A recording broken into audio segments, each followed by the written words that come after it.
Zdravím vás, přátelé. U mikrofonu je Alexander Tkačenko. V tomto videu vám ukážu, jak v servisu Royal Hook spouštět úkoly. Tentokrát půjde o ruční úkol z ruční kontrolové. Nejjednodušší příklad, teď budeme vytvářet komentáře na svůj YouTube kanál. To znamená, že jsem právě natočil předchozí návod, jak spouštět rychlé úkoly v servisu Royal Hook. Chci, aby tohle video bylo co nejvýše v hodnocení na YouTube, ideálně na prvním místě podle konkrétního vyhledávacího dotazu, třeba podle názvu, který mám.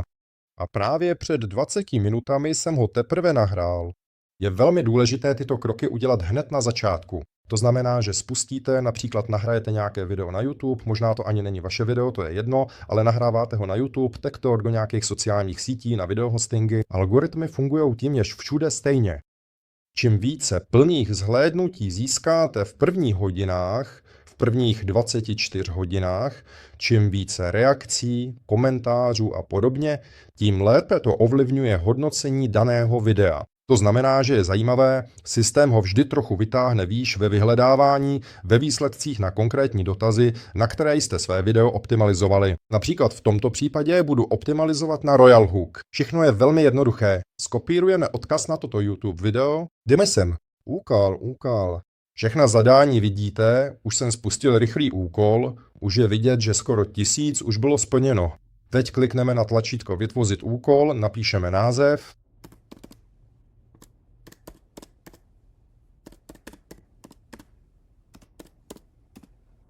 Tak, komentář na YouTube. Vkládám odkaz.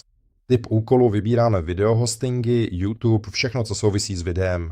Píšu konkrétní zadání.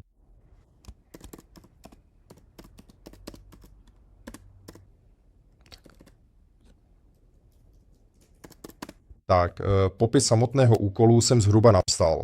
Je potřeba napsat pozitivní komentář k videu minimálně 5 slov. Pokud budete dělat něco podobného s komentáři, vždycky napište, že to má být alespoň 5 slov, nebo třeba i víc, pokud chcete, protože 1 nebo 2 slova, to je hloutost, to se nepočítá. Systémy mnoha sociálních sítí to totiž neberou vážně, takže ne méně než 5 slov, aby to byl aspoň trochu smysluplný a rozvětý komentář, který bude mít nějaký přínos.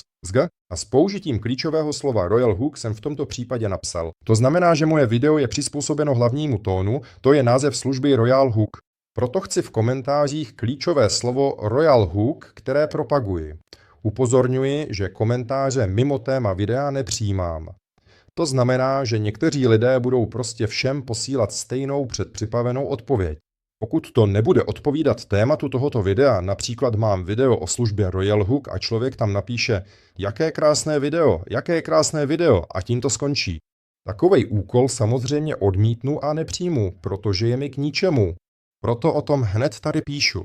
Dále informace pro potvrzení úkolu. Stačí napsat text vašeho komentáře nebo poslat screenshot. Pokračujeme dál. Mohu to zobrazit buď všem, nebo všem, kdo mají aktivní obchodní místo v Matici, nebo těm, kdo mají hodnost partner. No, v této fázi asi vezmu zatím všechny. Cílení země. Vybral jsem čistě Rusko, Kazachstán, Bělorusko, 100% rusky mluvící země. V podstatě jsem ani vybírat nemusel. No dobře. Dále mě nezajímá město, pohlaví, zájmy, kolik splnění za den a kolik celkem splnění. No, vezmeme 20, to bude asi stačit. A to všech 20 beně. Platba. No, napíšu 10 centů, myslím, že to bude stačit.